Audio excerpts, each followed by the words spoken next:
So yun, okay KJX, kamusta no? Isang video lang ngayon, medyo ma-echo lang. Okay? So ito yung ating support and resistance 64555. So far na break na tong 67200 natin. So sinabi natin sa Telegram yan at sinabi din natin yan doon sa YouTube na ay sa ano natin, sa Facebook natin, no, yung Crypto Tambay, and sa TikTok natin na Crypto Tambay, okay? So ngayon, lumipad siya no hanggang 678. So possible, mabibreak na naman yung isang resistance natin na 678. So possible umangat pa to, no? So yun yung TA ko kasi, no? Kasi dito sa 67,200 umangat na to.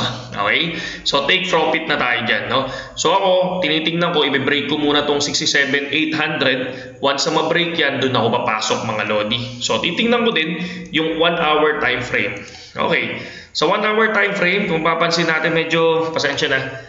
Yung ating internet medyo mabagal lang talaga, no? Napakabagal lang. Pero so far, kung nakikita nyo naman,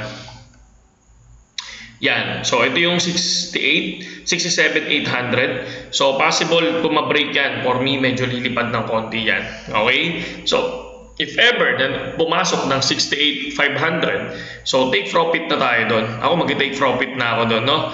Kung ma-break to tong 67,800. So far, yung sinusunod ng no, yan pa lang siya.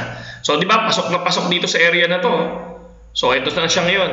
So once ma-break to, no, biglang umangat yan ng konti, no? Matapos tong candle na to dito sa area na to, possible umangat yan, no? Etong mismong nangyayari ngayon sa Bitcoin mga lodi is nangyari yan ng 2020. No? Noong 2020 mga lodi, no? Hindi niya sinunod yung 2021. 2020 yung ginaya niya mga lodi. Yun nagkaroon ng big dump ng April. No? Yun yung ginaya niya mga idol. And then syempre, huwag papakalma kasi una sa lahat, may Bitcoin halving pa. Okay? So yun lang yung ating video ngayon mga lodi. Pinakita ko lang sa inyo yung ating TA mga idol. No? Yun lang sa ngayong KJX. Magandang gabi sa inyo lahat.